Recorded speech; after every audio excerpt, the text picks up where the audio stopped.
सोहम के दिल में आया कि सामने खड़ी इस भोली भाली लड़की की आंखों में ठहरे आंसू अपनी हथेली से पोंछ दे, लेकिन नहीं, यह जल्दबाजी हो जाती। अभी तो रिश्ते की शुरुआत ही हुई थी। सोहम ने बस इतना ही पूछा, इस कोशिश में मुझे क्या मदद करनी चाहिए।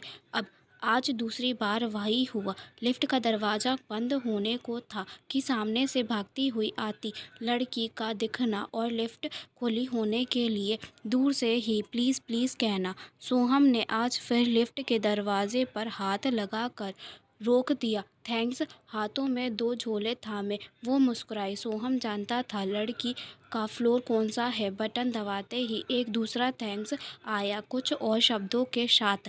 थैंक्स। वैसे आप सोहम हैं ना, शर्मा आंटी के बेटे जो बेंगलोर में रहते हैं। उस दिन ही पहचान गई थी। आंटी अक्सर आपकी बात करती हैं, आपकी पढ़ाई की, आपकी हाई फाई जॉब की। मैं अनु आपके फ्लैट के ठीक नीचे वाले फ्लैट में रहती हूँ। अनु ने जॉब वाली बात के बाद आगे क्या कहा याद नहीं। सोहम तो बस वहीं अटक गया था। हाई फाई जॉब, गले में खसकी आ गई। वो शब्द वहीं अटके रह गए। कैसे बताऊं पापा मम्मी को ये सच्चाई। बेटे की वो नौकरी जो उनके लिए सबसे खास बात थी, उनका गुरूर था, वो अब रही कहाँ। कितने ही लोग कंपनी से निकाले गए, उनमें से एक नाम सोहम का भी तो था।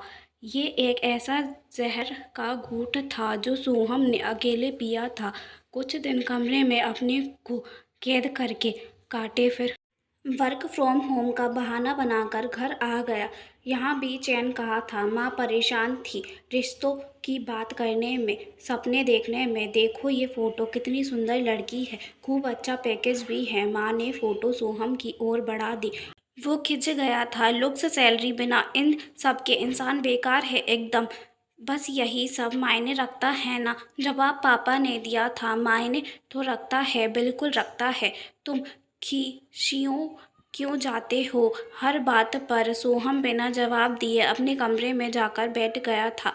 अपने आप को कोसते हुए, क्यों आया था यहाँ। घर में ऐसा क्या था जो खुश होने जैसा था। बातें बोझिल लग रही थी, मौसम उबाऊ लग रहा था और मन मन तो जैसे पैर लगाकर भागने पर उतारू था। सोहम ने तुरंत फ़ोन निकालकर अपने फ्लाइट मेट को कॉल किया था। आज रात ही निकलूँगा, यहाँ कुछ नहीं कहा जा सकता, कोई मुझे समझेगा नहीं।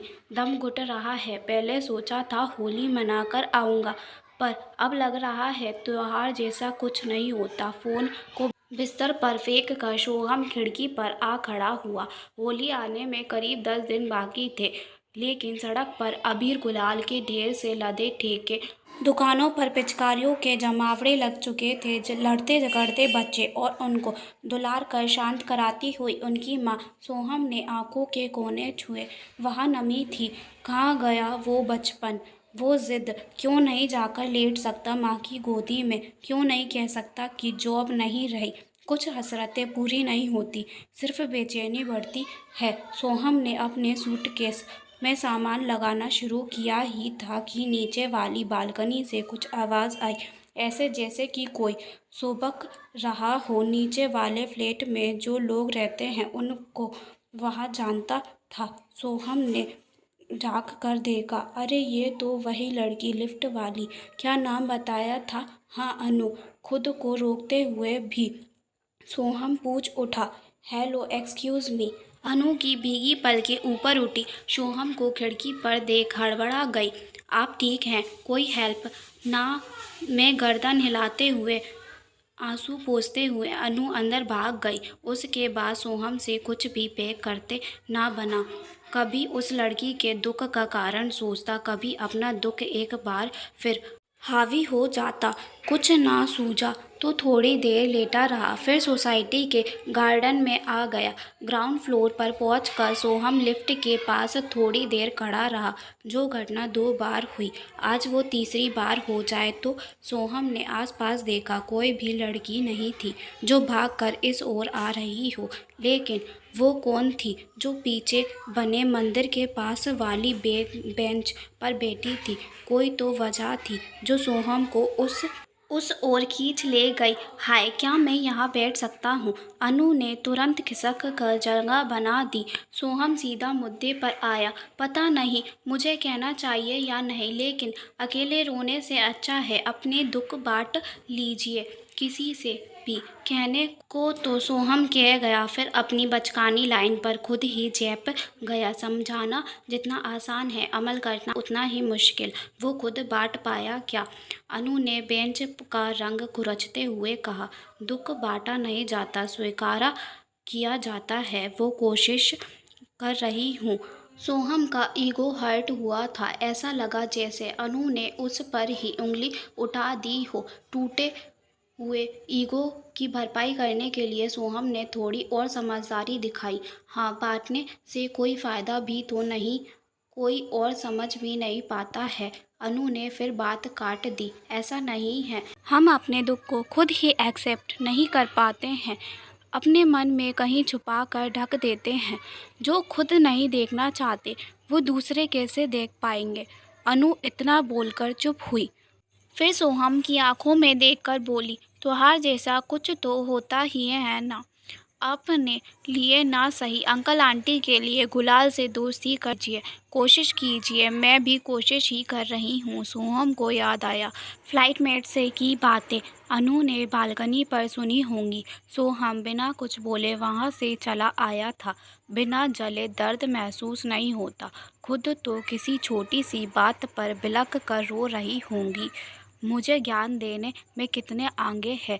अनु की बातें मन को और बेचैन कर गई थी। थोड़ी देर इधर उधर टहलने के बाद ही सोहम घर लौट पाया था। मन ही मन भूमिका बना रहा था कि कल जाने की बात कैसे उठाएं। ऑफिस से अर्जेंट कॉल आया या फिर दोस्त की तबीयत खराब है, क्या कहना ठीक रहेगा? मेहंदी का थैला पकड़ते हुए मम्मी ने इशारा किया था। वो रखा है फ़ोन तुम्हारा, तुम नीचे छोड़ आए थे, अभी अनु देने आई थी। वो जो नीचे वाले फ्लैट में रहती है, बड़ी सीधी लड़की है बेचारी। सोहम ने बेचारी शब्द पर अटक कर फ़ोन उठा लिया था।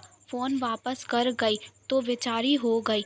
मम्मी ने तुरंत समझाया, तुमको नहीं पता क्या, 2 महीने पहले ही तो पापा मम्मी नहीं रहे इसके, तब से दीदी जीजाजी के पास आकर रह रही है। क्या बताए, इसकी हिम्मत देखकर तो मम्मी कहती जा रही थी। सोहम को आगे कुछ सुनाई ही नहीं दिया। अपने कमरे की ओर बढ़ते हुए सोहम को सब याद आता जा रहा था। कितनी आसानी से उसने अनु का दुख माप लिया था, उसकी तकलीफ को तोल कर हल्का मान भी लिया था। एक लाइट बार बार गूंज रही थी, दुख को स्वीकारना ही सबसे बड़ी बात है। सोहम ने एक बार फिर खिड़की से बाहर बाजार की रौनक देखी, गुलाल के ठेले देखे, दुकानों की पिचकारियाँ भी। तुरंत फ़ोन उठाकर फ्लाइटमेट को मैसेज किया, होली मनाकर ही आऊँगा यार। इस ज़रूरी मैसेज के बाद एक ज़रूरी काम भी बचा था, दुख को सामने लाने का काम। सोहम रसोई में जाकर खड़ा हो गया था। मम्मी, मुझे आपको कुछ बताना है। मेरी जॉब 2 महीने पहले चली गई है। मेहंदी का थैला पकड़े मम्मी के हाथ अचानक रुक गए थे। चली गई है मतलब नहीं है अब, ढूंढ रहा हूँ दूसरी। बस वो इतना ही बोल पाया था, इसके आगे कुछ बोलने को बचा ही नहीं था। या फिर मम्मी सुनना ही नहीं चाहती थी। 2 मिनट पहले तक जो त्योहार की हलचल थी वो कौन से कोने में जाकर छुप गई थी। उसके बाद के कुछ घंटों तक जो कुछ भी होता रहा, सोहम उसका हिस्सा था ही नहीं। पापा आए, मम्मी ने कुछ उनसे कहा, उसके बाद भी कुछ हुआ होगा। सोहम चुपचाप अपने कमरे में लेटा रहा। शाम गहराकर रात में बदल गई। घर का अंधेरा भी बढ़ गया। ना तो किसी ने चाय के लिए आवाज़ दी, ना आकर कमरे की लाइट जलाई। वो हड़बड़ा कर बाहर आया तो देखा मम्मी पापा चुपचाप बैठे हैं। टीवी तो बस कहने के लिए चला रहा था, देख कोई नहीं रहा था। सोहम बिना कुछ कहे वहाँ से निकल गया था। लिफ्ट का दरवाज़ा खोलते हुए हाथ रुक गए। सीढ़ियों की ओर रुख किया।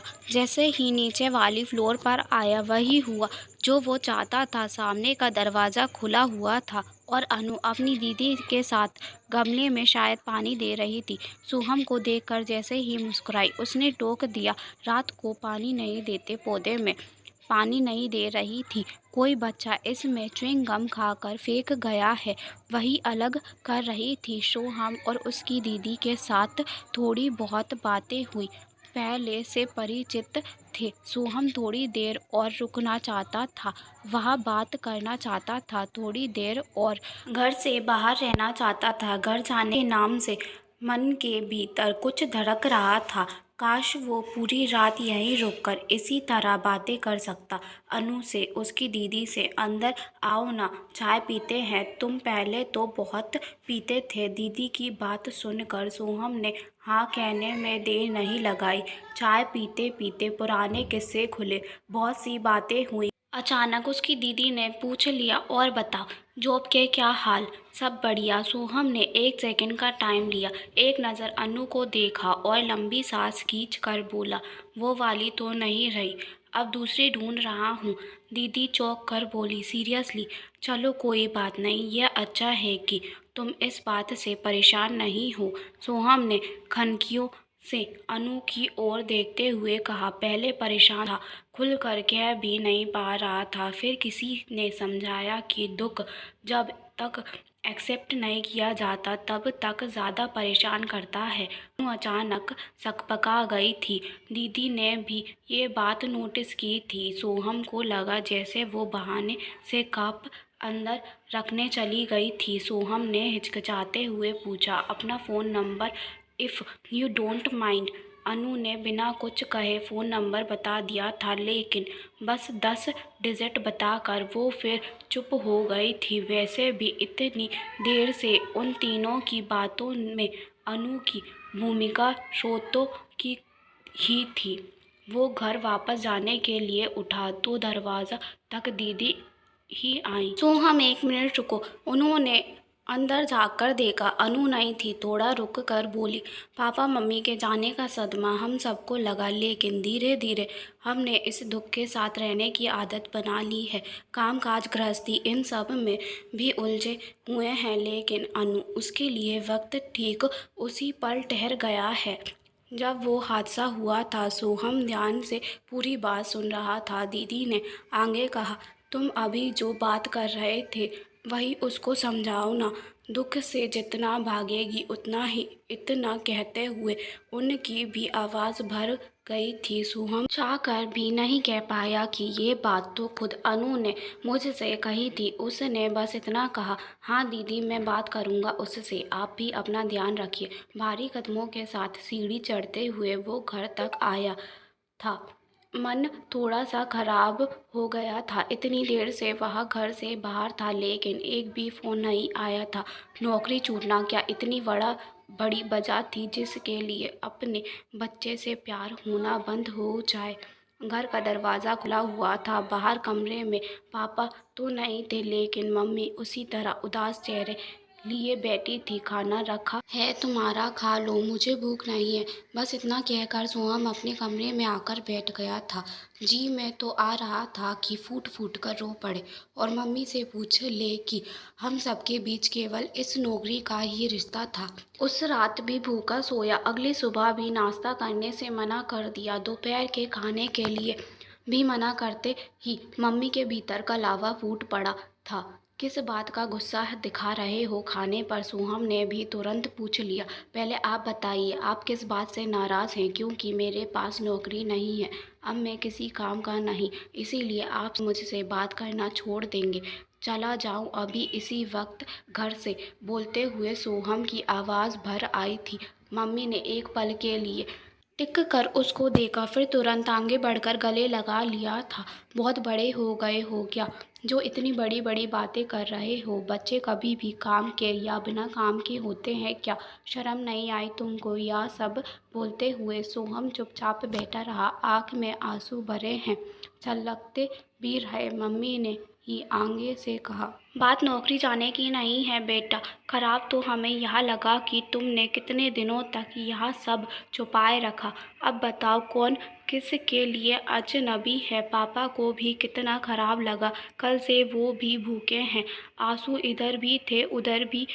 सब कुछ साफ हो गया था। सोहम ने पापा के पास जाकर माफ़ी मांगी। सब ने साथ खाना खाया। ऐसा लगा जैसे कभी कुछ हुआ ही नहीं था। सच ही तो कहा था अनु ने, दूसरों को समझाने से पहले खुद समझना स्वीकार करना ज़रूरी होता है।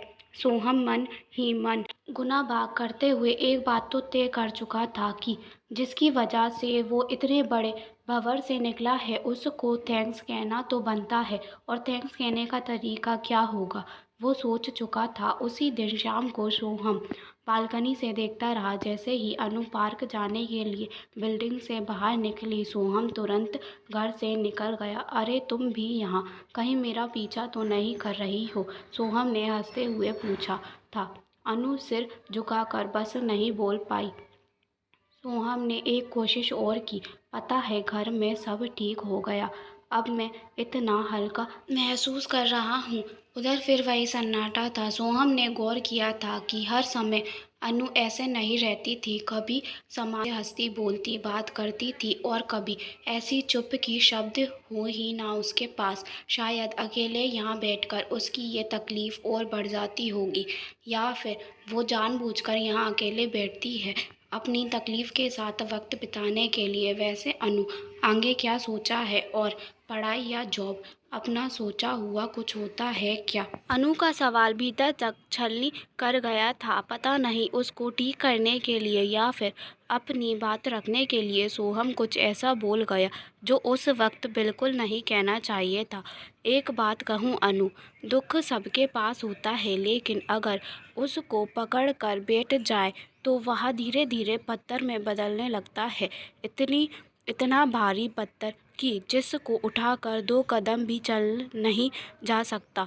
फिर ज़िंदगी का सफ़र कैसे तय करोगी? और फिर यह सही है क्या कि अपने साथ साथ अपने आसपास जुड़े लोगों को भी अपने दुख से परेशान किया जाए? अनु बिना कुछ बोले तुरंत वहाँ से उठकर चली गई थी। पल भर के भीतर ही सोहम को एहसास हो गया था कि कितनी हल्की बात वो कह गया था। मेरी सिर्फ नौकरी गई थी और उस दुख को पत्थर बनाकर मैं भी तो घूम रहा था। इसने तो जीवन में इतना बड़ा हादसा सहा है। मैं यह बात कह भी कैसे सकता हूँ? अपनी नासमझी में सोहम कितनी बड़ी गलती कर चुका था, यह एहसास उसे हो चुका था। अगले पूरे दिन अनु कहीं नहीं दिखी। उसका नंबर था, लेकिन हिम्मत ही नहीं हो रही थी। जैसे जैसे होली का त्योहार करीब आता जा रहा था, सोहम को रंग फीके दिखाई देने लगे थे। उसने अपने दिल से छुपा किसी बात की तकलीफ़ मुझे ज़्यादा है, किसी लड़की का दिल दुखाने का, या फिर किसी खास लड़की का दिल दुखाने की। अनु से ना मिलकर, उसको अपने आसपास ना देखकर जो बेचैनी मुझको हो रही थी, इसका कोई नाम था या बस ऐसे ही झिझकते हुए ही सही एक मैसेज सोहम ने कर दिया था। आई एम सॉरी अनु, मुझे पता है मुझे तुमसे वह सब नहीं कहना चाहिए था। हो सके तो एक बार मिल लो। ज़रूरी नहीं है कि सोसाइटी पार्क में ही, कहीं बाहर भी हम मिल सकते हैं। अनु मैसेज पढ़ चुकी थी। ब्लू टिक साफ साफ बता रहा था कि, लेकिन अनु का जवाब ना आना, इसका क्या कारण था? कुछ कह दे, नाराज़गी जाहिर कर दे, लेकिन इस तरह चुप रहना सोहम के गिल्ट को और बढ़ाता जा रहा था। कुछ दिन और इंतज़ार करने के बाद सोहम सीधे सीधे उसके घर चला गया था। उसे लगा था कि अनु ही दरवाज़ा खोलेगी, लेकिन सामने दीदी को देखकर हड़बड़ा गया। हाय दीदी, अनु है क्या? दीदी उदास थी और उनकी उदासी की वजह जानकर सोहम थोड़ा और परेशान हो गया था। उन्होंने बताया कि अनु अचानक अपने भैया भाभी के पास अपने होम टाउन वापस चली गई थी, बिना किसी से कुछ कहे। तुमने उससे कुछ कहा था क्या सोहम? दीदी के पूछते ही सिर पर गिल्ट का बोझ थोड़ा और भारी हो गया था। हाँ दीदी, बस मैंने उससे यही कहा था कि उसको भी अपने दुख को एक्सेप्ट करना पड़ेगा। वह खुद दुखी है और आसपास सबको दुखी कर रही है, यह भी उसको सोचना चाहिए। दीदी ने कुछ कहा नहीं, लेकिन साफ दिख रहा था कि वह भी यह बात सुनकर खुश नहीं हुई थी। उन्होंने ना तो अंदर आने के लिए कहा, ना ठीक से बात की। सोहम जब वापस आने लगा तब वह इतना ही बोली, पता नहीं तुमने गलत समझाया या उसने गलत समझ हमें वह परेशान नहीं कर रही थी दुखी होकर, बस हम उसको दुखी देखकर परेशान थे। वहाँ से आकर सोहम फिर से अपने अंधेरों में कैद होने लगा था। हड़बड़ाहट में यह कितनी बड़ी गलती हो गई थी अनु से। उसने यह सब क्यों कह दिया? उसकी वजह से वह अपने रिश्तों से कट गई, दीदी का घर छोड़ कर चली गई। अगले ही दिन होली थी और एक गलती की वजह से कितने लोगों की ज़िंदगी के रंग छिन चुके थे। मम्मी, मैं आज रात निकलूँगा, कल एक इंटरव्यू है, कल ही पहुँचना है। लेकिन बेटा, त्योहार करके ही जाना ज़रूरी नहीं होता तो ज़रूर रुक जाता मम्मी। मम्मी से झूठ बोलकर सोहम उनसे तो बच सकता था, लेकिन अंदर की हलचल किस कदर बेचैन कर रही थी या वह जानता था। सोहम ने पैकिंग करके एक बार अपने कमरे से नीचे वाले घर की बालकनी की ओर देखा। काश उस दिन की तरह अनु यहाँ बेटी दिख जाती तो जाने से पहले उसे एक बार माफ़ी तो मांग लेता। रात को 2 बजे की बस थी। मन ना होने की बावजूद भी होलिका दहन की पूजा में शामिल ही होना पड़ा। अग्नि के चारों ओर परिक्रमा लगाते हुए, प्रसाद चढ़ाते हुए सोहम के मन में सिर्फ अनु ही थी।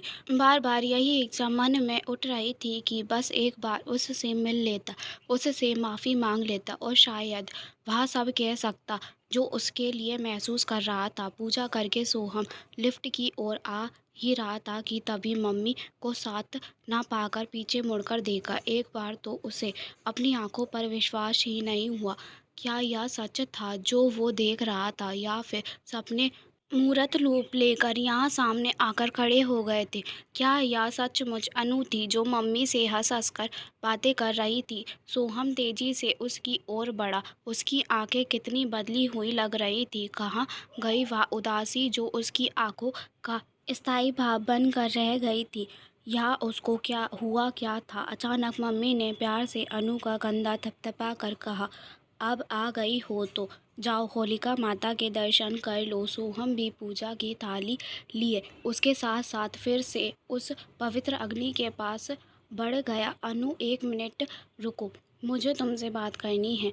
आग की लपटों की रोशनी से दोनों के चेहरे लाल हो गए थे। अनु ने एक बार देखा, फिर नज़रें झुका ली। आप मुझसे यही पूछेंगे ना कि मैंने आपके मैसेज का जवाब क्यों नहीं दिया? मैं वापस आने का इंतज़ार कर रही थी कि मैं आपसे मिलकर आपको थैंक्स कह सकूं। सोहम हड़बड़ा गया था। किस बात के लिए थैंक्स कह रही हो? मैं तो तुमसे माफ़ी मांगना चाहता था। मैंने उस दिन तुमसे वो बातें कही जिनका कोई मतलब ही नहीं था। मतलब था सोहम, और ये बातें मुझे बहुत पहले समझ लेनी चाहिए थी। आपने जब मुझसे कहा कि मैं अपने दुख से आसपास सबको दुखी कर रही हूँ, तब मुझे समझ में आया कि दीदी के साथ भी तो उतना ही बड़ा दुख जुड़ा था। पापा मम्मी के जाने का दुख भी वह झेलती रही और साथ ही मुझे ठीक करने की जिम्मेदारी भी लिए रही। दीदी की तरफ से तो मैंने सोचा ही नहीं, और जीजाजी वह कितने प्यार से मुझे यहाँ लेकर आए थे, और तब से अब तक उन दोनों के पास मुझे खुश रखने के सिवा कोई और काम ही नहीं बचा था। सचमुच में कितनी स्वार्थी हो गई थी। अनु जैसे जैसे बोलती जा रही थी, सोहम की हैरानी बढ़ती जा रही थी। आर यू सीरियस अनु? और मैं यहाँ इस गिल्ट में कितना परेशान रहा तुम्हें पता है? मैं आज रात निकल रहा हूँ बेंगलोर के लिए। मुझे यहाँ एक पल भी नहीं रुका जा रहा था। मैं तो ये त्योहार, ये रंग, ये खुशियाँ, ये सब मुझे बहुत परेशान कर रहे थे। तुम इस तरह अचानक होम टाउन वापस चली गई। अचानक इसीलिए चली गई कि कॉलेज जाकर बात कर सकूं, वहाँ पर अपना कोर्स फिर से शुरू करने का प्रोसेस पूरा कर सकूं। सोहम गौर से उसको देख रहा था। अनु बोलती चली जा रही थी, आप सही थे सोहम, मैंने अपना दुख एक्सेप्ट किया है और आगे बढ़ने की कोशिश भी कर रही हूँ। सोहम के दिल में आया कि सामने खड़ी इस भोली भाली लड़की की आंखों में ठहरे आंसू अपनी हथेलियों से पोंछ दे, लेकिन नहीं, यह जल्दबाजी हो जाती। अभी तो इस रिश्ते की शुरुआत ही हुई थी। सोहम ने बस इतना ही पूछा, इस कोशिश में मुझे क्या मदद करनी चाहिए अब? अनु ने मुस्कुराते हुए कहा, आज रात की बस की टिकट कैंसिल करा देनी चाहिए पहले तो। और सोहम ने आसपास देखते हुए धीरे से पूछा। अनु ने भी आसपास देखते हुए जवाब दिया, और रंगों से दोस्ती कर लेनी चाहिए। मैंने कहा था ना, त्योहार जैसा भी कुछ होता है। सोहम गौर से उसका चेहरा देखता रहा। कितने सारे रंग अनु के चेहरे पर एक के बाद एक आते जा रहे थे। सोहम ने पूजा की थाली देखी। रोली चावल और नारियल के साथ ही गुलाबी गुलाल का ढेर भी था। एक चुटकी गुलाल लेकर उसने हाथ आगे बढ़ाया। अनु हंसते हुए चौंकी और कुछ कह पाती उससे पहले ही सोहम हैप्पी होली कहते हुए उसको एक नए रंग में रंग चुका था। दोस्तों, प्यार की यह कहानी आपको कैसी लगी, हमें कमेंट करके ज़रूर बताना। धन्यवाद।